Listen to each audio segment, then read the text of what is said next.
नमस्कार, मैं हूं पूनम शरान और आप देख रहे हैं मेरा चैनल। तो हम अंडरस्टैंडिंग मोहम्मद बाय अली सीना के चैप्टर 7 पे पहुंच गए हैं। इस किताब में 8 चैप्टर हैं। चैप्टर 7 का नाम है जब समझदार लोग पागलों का अनुसरण करते हैं।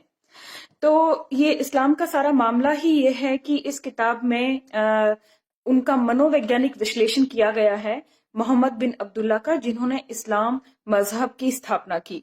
और ये पाया गया कि वो काफी मानसिक और शारीरिक बीमारियों से पीड़ित थे, नार्सिस्टिक व्यक्ति थे। इस किताब को पढ़कर ये पता चला है कि नार्सिस्टिक जो संप्रदाय हैं, नार्सिस्टिक व्यक्तियों द्वारा चलाए गए संप्रदाय काफी हुए हैं और प्रमुख लीडर नार्सिस्टिक हुए हैं, जैसे सद्दाम हुसैन, हिटलर है और मोहम्मद हैं। ये सब नार्सिस्टिक लोग ही हैं। अब इस चैप्टर में है कि समझदार लोग पागलों का अनुसरण करने लगते हैं तो क्या होता है। इस्लाम को मानने वालों की संख्या लगभग 120 करोड़ है। ये लोग अच्छे कर्मचारी होते हैं, सहकर्मी, बॉस, पड़ोसी और नागरिक जैसे दिखते हैं। इनका व्यवहार भी आम लोगों की तरह ही दोस्ताना होता है। लेकिन इनके इस तरह आम या सामान्य दिखने पर धोखा न खाइए। इस्लाम एक संप्रदाय है और मुसलमान की मानसिकता घोर संप्रदायवादी होती है। आखिर कौन सी चीज है जो मुसलमानों को इतना धर्मांध बना देती है कि वे मजहब के नाम पर बर्बरता, हत्या जैसे घृणित कामों को करने में लग जाते हैं, अपने विवेक का इस्तेमाल करना ही छोड़ देते हैं, यहाँ तक कि अपनी जान भी गंवाने को तैयार हो जाते हैं। An analysis of Jonestown, making sense of the nonsensical, ये एक उपन्यास है। इसके बारे में ये कहा गया है पीपल्स ये उपन्यास नहीं है, माफ कीजिएगा, ये नील ओशोरे नाम की व्यक्ति ने लिखा है और ये जॉन्सटाउन्स नाम की जगह पर लिखा गया है। देखिए, एक व्यक्ति का पागलपन बहुत सारे लोगों के भोलेपन की वजह से ये घटना हुई। जब तक मुसलमान ये मानते रहेंगे कि मोहम्मद पैगंबर था और उसने जो भी किया उसे जायज मानते रहेंगे, तब तक ये चलता रहेगा। इस अध्याय के अंत में समझ पाएंगे कि संप्रदायों में एक बार जिनका ब्रेन वॉश कर दिया जाता है, उनके लौटने की संभावना क्षीण हो जाती है। ऐसे लोग अपनी तार्किक क्षमता, जिनकी तार्किक क्षमता पूरी तरह से कुंद नहीं हुई है, जिनकी आत्मा को झिझोड़ा जा सकता है, जो अपने इस मजहब का सवाल के आडंबर पर सवाल उठा सकते हैं, केवल वही लोग इससे बाहर आ सकते हैं। अब देखिए, इस अध्याय में एक तुलना की गई है जिम जोन्स नाम के एक व्यक्ति पर, जिसने जोन्सटाउन की स्थापना की। जोन्सटाउन क्या था? एक मोहम्मद ने क्या था, मक्का के लोगों को, अपने अनुयायियों को लिया और उसके अनुयायियों में ज्यादातर उसके खुद के गुलाम या खदीजा की धन दौलत से प्रभावित होकर आए हुए व्यक्ति या कुछ गिने चुने ही लोग थे। 10 वर्षों तक उसने जो अपनी आज्ञाएं, अपनी शिक्षाएं दी कि मैं अल्लाह का पैगंबर हूं और कोई देवी देवताओं को आप लोग मत मानो, बाकी के देवी देवताओं को उसने गालियां देनी शुरू कर दी। और तो उसके ज्यादा अनुयायी नहीं हुए थे, तो वो वहां से जाना चाहता था। इसे पलायन उसने करवाया अपने अनुयायियों का। मक्का से वो मदीना लेकर गया और ये लोग अपने परिवारों को, अपने माता पिता को, अपनी पत्नियों को, अपने बच्चों को छोड़कर उसके पीछे पीछे चले गए और मदीना में आ गए। मदीना में मोहम्मद ने उनको अंसारों के साथ, अंसार जो वहां पर पहले से थे, उनके साथ मिलकर बंधुत्व की भावना स्थापित की। और मदीना में, क्योंकि ये लोग पलायन करके आए थे, इन्होंने लूट मार करके कबीलों का धन जुटाया। मदीना की अर्थव्यवस्था चौपट हो गई। वहां पर शिल्पकार, बढ़ईकार, मकान बनाने वाले या खेती करने वाले कुछ नहीं बचे, क्योंकि जो लोग पूरे टाउन को, उस टाउन में के कबीलों को इन्होंने नष्ट कर दिया था और नष्ट करने वाले लूटते थे। तो अब इन्हें अपने आप को स्टेबल करने के लिए, क्योंकि लूट का माल तो कभी खत्म होगा ही, तब इन्होंने और ज्यादा लूट मार करना शुरू किया। तो इस तरह से इस्लाम फैला है। अब ये जो जिम जोन्स नाम का व्यक्ति है, इसने 1965 में सामूहिक आत्महत्या करवाई थी अपने अनुयायियों को। फ्रेंच गुयाना नाम के क्षेत्र में ये गुयाना के जंगलों में अपने अनुयायियों को लेकर चला गया। इसने पीपुल्स टेम्पल नाम के एक चर्च की स्थापना की। उस चर्च में इसने अपने अनुयायियों को रखा। वहां पर इसने धीरे धीरे लोगों को ब्रेन वॉश करना शुरू किया। ये एक परम नार्सिसिस्टिक व्यक्ति था और इसमें कड़े नियम कानून जैसे इस्लाम में होते हैं ऐसे कानून इसमें थे। जैसे इस्लाम में ज़कात दिया जाता है इस्लाम को बढ़ाने के लिए, वैसे जोन्स टाउन्स में लोग अपनी आय का कुछ हिस्सा देते थे इस टाउन को सस्टेन करने के लिए, इसका खर्चा निकालने के लिए। ये झूठे चमत्कारों के दावे करते था। धीरे धीरे इस व्यक्ति ने ऐसे कुछ पाखंड करने शुरू कर दिए, क्योंकि ये पागल था, ये नार्सिसिस्टिक था। तो इसने ऐसे पाखंड करने शुरू कर दिए कि आत्महत्याओं का अभ्यास करवाता था कि तुम आत्महत्या कर रहे हो। इस संप्रदाय को छोड़कर जो भी कोई जाना चाहता था ये वो व्यक्ति उसकी हत्या करा देता था, जैसे आज भी इस्लाम छोड़ने वालों की हत्या मुसलमान कर देते हैं। और इस तरह से उसने इन लोगों को कहीं और ले जाने का, किसी और जगह जाने का ऐसा वायदा दिया और धीरे धीरे लोग ब्रेन वॉश होते गए। बहुत से लोग डर के मारे नहीं छोड़ पा रहे थे, डर और अपमान की वजह से, क्योंकि जो लोग छोड़ना चाहते थे उनका अपमान किया जाता था, उन्हें डराया जाता था, मारा पीटा जाता था, धमकाया जाता था। इस तरह से इसका एक क्लोज्ड ग्रुप बन गया और ये बहुत ही भयानक था। ये यूट्यूब पर मौजूद है इसके क्लिपिंग्स। और इसकी इन्होंने यही सोचा लोगों ने कि ये अभ्यास ही है, और सच में बहुत सारे लोगों ने जहर खा लिया। तकरीबन 3000 लोगों ने जहर खा लिया, जिसमें 900 बच्चे थे। तो देखिए किस हद तक लोग, ये पागल लोग ब्रेन वॉश कर सकते हैं, दूसरों को पागल बना सकते हैं, और ऐसे समुदायों का पार्ट नहीं बनना चाहिए। तो इस पुस्तक में विशेषकर इस चैप्टर में बार बार जिम जोन्स की तुलना मोहम्मद से की गई है। परम आज्ञाकारी, उसे पिता डैड बुलाते थे। पीपल्स टेम्पल्स के शत्रुओं के खिलाफ उसका गुस्सा निकलता था। सर्वाधिक उग्र इस्लाम के शत्रुओं पर ही मोहम्मद का गुस्सा होता था। देखिए इन दोनों की तुलना की गई है। तो उसे डैड बुलाते थे। आपको याद है डैड या पिताजी किसको बुलाया जाता था? जो एक और पाखंडी यहाँ पर राम रहीम के नाम से था, जो अपनी मीटिंग्स को मजलिस कहता था। मजलिस का मतलब होता है इस्लाम के हिसाब से मजलिस का मतलब होता है मीटिंग करना। तो मीटिंग का उसने नाम मजलिस रखा हुआ था। वो शायद मोहम्मद के चरित्र से प्रभावित था।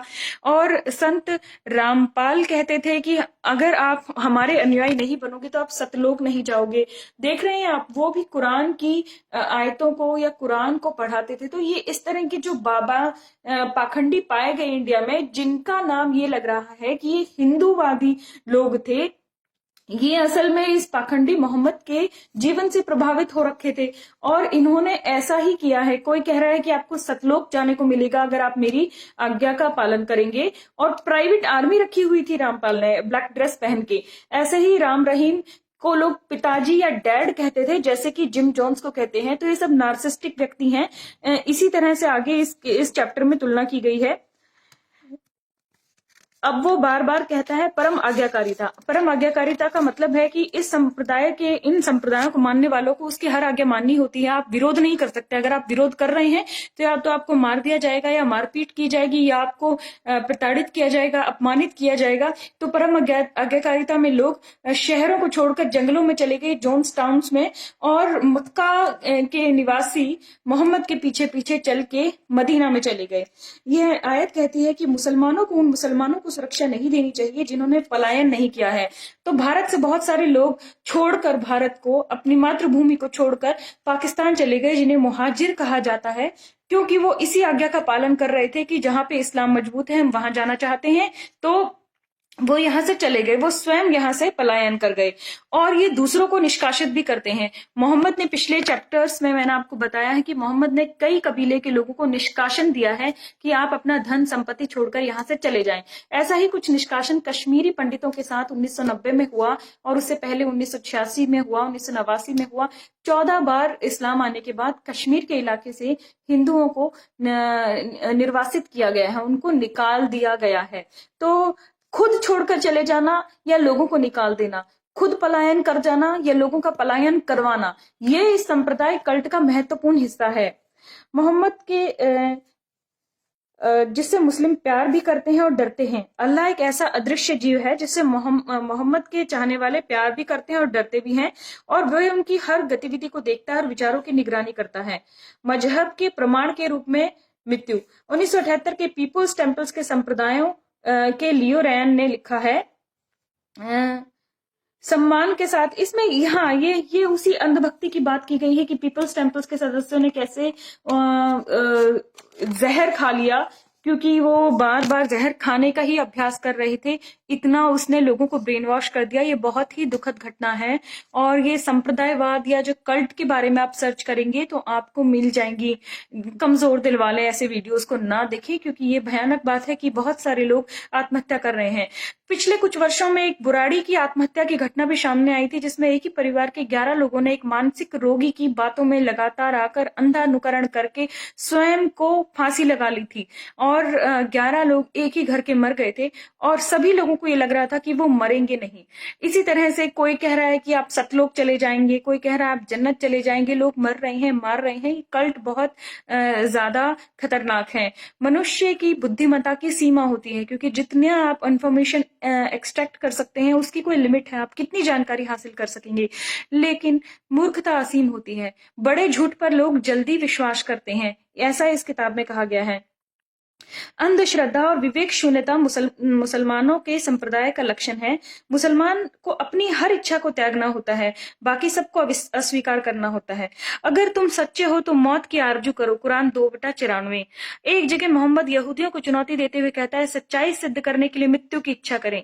ओ यहूदी धर्म के मानने वालों, यदि तुम सोचते हो कि अल्लाह के दोस्त हो और बाकी लोग नहीं है, तो तुम सच्चे में मौत की तमन्ना करो। तो ये जो क्योंकि जीवन और मृत्यु को कंट्रोल करना ही नार्सिस्टिक व्यक्तियों का प्रमुख उद्देश्य होता है। वो इतने प्रभावशाली बनना चाहते हैं, नार्सिस्ट आत्ममुग्ध होते हैं, वो इतने प्रभावशाली बनना चाहते हैं कि व्यक्तियों की निजता को, उनके जीवन को कंट्रोल करें और उनकी मृत्यु को भी कंट्रोल करें। सजा व उत्पीड़न। मुसलमान बहुत ही सख्त सजा के साए में जीते हैं। गुस्साए मुसलमानों ने हजारों की संख्या में इन्हें ईमेल भेजे हैं। अली सीना जी की बात हो रही है। जहन्नुम का उल्लेख कुरान में 200 बार है, कयामत का उल्लेख 163 बार है, और फिर से जी उठने का उल्लेख 117 बार है। तो देखिए, ये भी पाखंड दिखाया जाता है कि आप फिर से भी जी उठ सकते हैं। मुसलमानों में दोजक का भय इस कदर बिठा दिया जाता है कि वे इस्लाम पर सवाल करने की कल्पना से भी कांप जाते हैं। तो देखिए, डरे हुए लोग दूसरों को डराते हैं। वो खुद इतना डरे हुए हैं, वो इस इस्लाम के जाल से इतना डरे हुए हैं कि इसे छोड़ा, इस पर क्वेश्चन किया तो हमें सजा मिलेगी, हमारा अपमान किया जाएगा, हमें मार दिया जाएगा और हमें जहन्नुम मिलेगी। ये जहन्नुम का डर उनमें बहुत भयंकर रूप से समाया होता है। भय मनोवैज्ञानिक धमकी तक सीमित नहीं है। शारीरिक दंड देना इस्लाम के पालन पोषण का अभिन्न अंग है।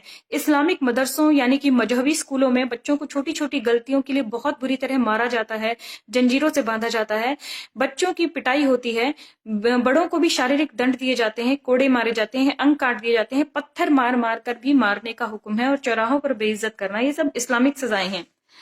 ए ईमान वालों, ऐसी चीजों के बारे में ना पूछा करो जो तुम पर जाहिर कर दी जाए तो तुम परेशानी में पड़ जाओगे। कुछ लोगों ने इस किस्म के कारण सवाल उठे थे और उनका मजहब से भरोसा उठ गया। तो सवाल पूछना मना किया गया है। कुरान 101, 102, बुखारी सही मुस्लिम और सही बुखारी, ये हदीसों के नाम है। ऐसी हदीसें देते हैं, मोहम्मद कहता है अल्लाह ने बहुत सारे सवाल पूछने से मना किया है। इस्लाम में भ्रम को बनाए रखने के लिए एकमात्र तरीका है कि अंधभक्ति बनी रहे। अगर आप सवाल पूछेंगे तो आप अंधे कैसे रहेंगे? असहमति को नष्ट करना। तो जो भी है, कोई भी सवाल पूछने वाला है उसको नष्ट कर दिया जाता है। मोहम्मद असहमति से डरता था। जब भी उसके अनुयायी इस्लाम से ना इत्तफाकी वो बर्दाश्त नहीं कर सकता था। इस वजह से मेरा आत्मविश्वास मजबूत हुआ है कि मुसलमान से नास्तिक बने लोगों की आवाजें सुनी जाने लगी तो मुसलमान भी हिम्मत जुटा पाएंगे और इस्लाम को चीर फाड़ कर रखना असंभव, चीर फाड़ से बचा पाना असंभव हो जाएगा। अब देखिए, इसमें इसकी बात कही गई कि अगर आप किसी इस्लामिक देश में रहते हैं तो आपको मोहम्मद की आलोचना करने पर सजा दी जा सकती है, मृत्युदंड तक दिया जा सकता है। मुसलमानों की धारणा है कि लोगों के मन में इतना डर पैदा कर दो ताकि कोई इस्लाम के खिलाफ बोलने की हिम्मत ना कर सके। विसंगतियां विसंगतियों का मतलब होता है विरोधाभास। मोहम्मद ने कई बार सामाजिक मर्यादाएं तार तार की हैं, जैसे कि अपनी बहू जैनब के साथ शादी करना, एक बीबी की अनुपस्थिति में चौरी छिपे उसकी नौकरानी मारिया के साथ संबंध बनाना, 51 साल का मोहम्मद 6 साल की आयशा से शादी करना और 8 साल की उम्र में 8 साल और 9 महीने की उम्र में गुड़ियों से खेलने वाली कन्या के साथ शारीरिक संबंध बनाना। तो ये सारी बातें जो है ये तब तक मुसलमान इनको भी नजरअंदाज करते हैं, क्योंकि उनके लिए सही गलत का फैसला ये नहीं है कि जो सही है या जो गलत है। उनका मानना है कि जो मोहम्मद ने किया वो सब सही है।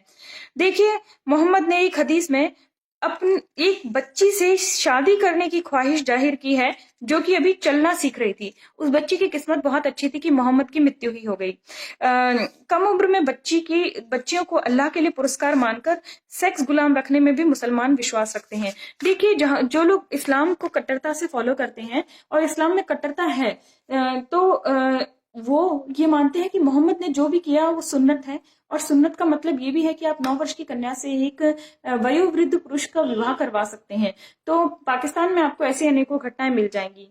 भारत में भी हैदराबाद में अरब के मुसलमान अमीर लोग आते हैं और छोटी बच्चियों से निकाह करके ले जाते हैं। इस्लाम में मुसलमानों को एक दूसरे पर नजर रखने के लिए भी कहा जाता है। एक दूसरे की जासूसी करना, शक में रहना, ये भी इनका अंग है। और जिस पर भी शक हो कि ये इस्लाम से भटक रहा है, उसकी जासूसी करके उसको मरवा देना, मार डालना, चाहे वो आपका ही रिश्तेदार हो, ये भी इसमें है। पारिवारिक बंधनों का नाश करना। देखिए, जोन्स टाउन्स में लोग अपने पीछे अपने परिवार को छोड़कर आ गए, ऐसे ही मदीने में लोग चले आए मक्का में अपने परिवार को छोड़कर। तो परिवार से दूर हो जाना, सिर्फ इस संप्रदाय का ही की बीन बजाते रहना। मुसलमान मानसिकता के साथ बड़े होते हैं कि अगर किसी से घृणा वो करते हैं तो नास्तिकों से, स्वतंत्र विचार वालों से, इस्लाम में ना मानने वालों से, और वो बहुत घृणा करते हैं। अल्लाह के अलावा कोई इबादत नहीं की जा सकती, ऐसा इंसान का खून नहीं बहाया जा सकता। केवल इन परिस्थितियों में जो इसमें ये कहा गया है कि मुसलमान का खून सिर्फ 3 परिस्थितियों में बहा सकता है। जैसे कि उसने अगर कत्ल किया हो किसी का तो सजा देने के लिए, अगर उसने इस्लाम छोड़ा हो, या उसने जिना यानी कि व्यभिचार किया हो। प्रभावित करने की ताकत। दुनिया में ऐसा कुछ भी नहीं है जो वाक कला से स्वीकार न कराया जा सके। मोहम्मद बोलता है कि मैंने दुनिया पर अपने भय से और भाषण से राज किया है। तो वाक कला के द्वारा उसने लोगों को भ्रमित कर दिया। वो अच्छा स्पीकर तो जरूर था, ये तो उसकी बात मानी जा सकती है। इब्न हिसाक मानते हैं कि बहुत से लोग आस्था के कारण मुसलमान बने थे, लेकिन ज्यादातर लोग डर और लूट के माल में हिस्सा कर मिलने के लालच में ही मुसलमान बने थे। इसके बाद लोगों ने ज्यादा से ज्यादा कबीले जीतकर उसके भूभाग का वो किया। तड़क भड़क बहाले दावे। मोहम्मद की कठपुतली है अल्लाह, जिससे वो अपनी तारीफों के दावे करवाता था। मोहम्मद असीमित प्रभुत्व चाहता था। गूढ़ ज्ञान का दावा। देखिए, मोहम्मद के बारे में जो भी दावे हैं कि उसने ये चमत्कार किया, वो चमत्कार किया, ये सारे चमत्कारों का जो दावा है वो उसके लोगों ने, उसको मानने वालों ने ही फैलाया हुआ है। क्योंकि ये इस तरह की मानसिक बीमारी में जकड़ जाते हैं कि ये अपने ईश्वर को, जो कि मोहम्मद है, बहुत बड़ा दिखाने के लिए झूठ तक गढ़ते रहते हैं। तो बहुत सारी झूठी हदीसें गढ़ी गई हैं जिनकी कोई प्रमाणिकता नहीं है। मोहम्मद की किसी भी चमत्कार का कोई प्रमाण नहीं है। यहाँ तक कि उसने खुद ही मान दिया कि मेरा चमत्कार केवल एक है, यह है खुदाई पैगाम, अल्लाह ने मुझ पर नाजिल किया है। तो वो खुद एक हदीस में मान रहा है कि उसके पास कोई चमत्कार नहीं है सिवाय इस खुदाई किताब के, इस आसमानी किताब के। मुसलमान आलोचना में दिए गए तर्कों का जवाब तर्क से देने की बजाय बिना सोचे समझे आलोचना करने वाले पर हमला करने देते हैं, उसे गाली देने लगते हैं, अपमानित करने लगते हैं। तो झूठे आरोप लगाना, अपने आप को जस्टिफाई करना। मनुष्य की मुक्ति और सजा दोनों इस बात पर निर्भर करती है कि वो कैसा जीवन जिएगा। झूठ मुसलमानों द्वारा गढ़े गए हैं। मोहम्मद खुद अपनी बीमारी नहीं ठीक कर पा रहा था, तो वो दूसरों का क्या इलाज कर सकता था। ये चमत्कारों के बारे में बात हो रही है। तो कुरान एक बहुत ही भद्दी किताब है। इसमें अस्त व्यस्त भ्रांति फैलाने वाले गंदे तरीके से लिखी गई है। मतलब इसमें क्रोनोलॉजी नहीं है। ये बात तो मुसलमान भी मानते हैं कि इसमें ए के बाद बी और सी और डी नहीं आता, इसमें कहीं एक्स आ रहा है, कभी वाई आ रहा है, कभी एट आ रहा है, कभी नंबर्स। तो इस तरह की चीजें ऐसे हैं। बहुत सारे विद्वान इसको क्रोनोलॉजी में लिखने का अगर प्रयास करेंगे तो ये बात स्पष्ट हो जाएगी कि अल्लाह जो है वो मोहम्मद के दिमाग की उपज है और वो उसकी फेक आइडेंटिटी है, वो उसका एंजल प्रिया अकाउंट है। मोहम्मद बोलता था कि मोहम्मद से, अच्छा अब इसमें एक व्यक्ति का बात दिया गया है। एक व्यक्ति अब्दुल्ला इब्ने सरह, अब्दुल्ला इब्ने साद सरह जो ऐसा व्यक्ति है, मोहम्मद की दी गई आयतों को लिखता था। तो मोहम्मद को चूटपटांग बातें कह देता था जिनका कोई सेंस नहीं बनता था, तो भी वो उसको ठीक करके लिखता था। धीरे धीरे अब्दुल्ला इब्ने सद को यकीन हो गया कि ये तो बकवास कर रहा है, ये तो इसके मनगढ़ंत चीजें हैं और इसमें कुछ मेंटल इश्यूज हैं। तो वो भाग के मदीना से वापस मक्का आ गया और वो लोगों को कहने लगा कि ये झूठा मजहब है और मोहम्मद झूठा और पागल है। तो जैसे ही मोहम्मद ने मक्का पर हमला किया और अब्दुल्ला इब्ने साद अबी सरह पकड़ा गया, तो उसकी हत्या होने वाली थी, लेकिन उसके चचेरे भाई उस्मान ने कह दिया कि इसे बख्श दिया जाए। तो ऐसे वो बख्शा गया। बख्शा कैसे गया कि मोहम्मद ने स्पष्ट रूप से उसका विरोध नहीं किया, क्योंकि वो उस्मान की नजर में अच्छा बनना चाहता था, लेकिन बाद में उसने अपने अनुयायियों से कहा, मुझे लगा था कि तुम मेरी निंदा करने वालों की हत्या कर दोगे।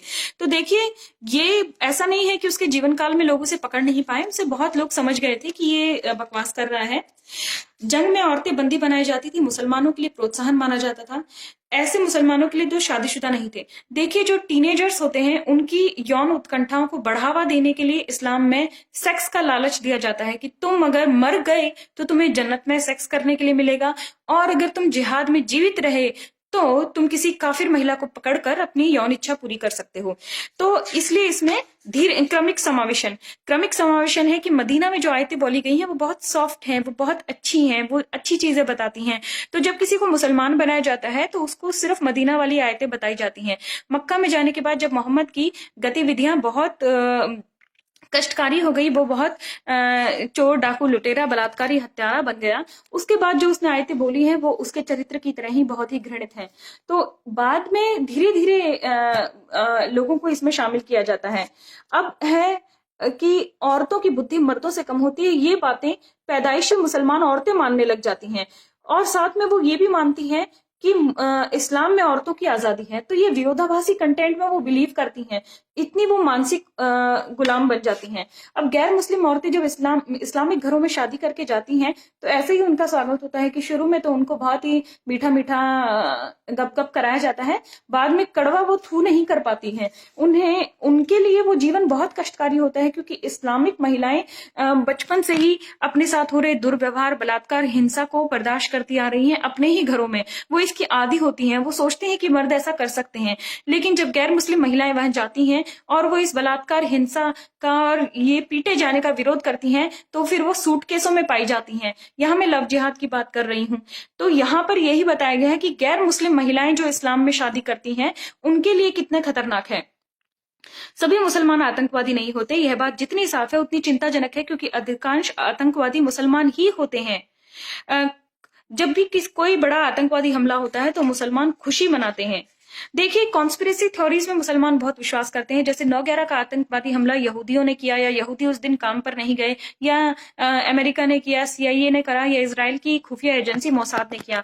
लेकिन वो इस बात को लेकर कुछ नहीं कहते कि इस हमले की खुलकर जिम्मेदारी वीडियो में ओसामा बिन लादेन ने ली थी।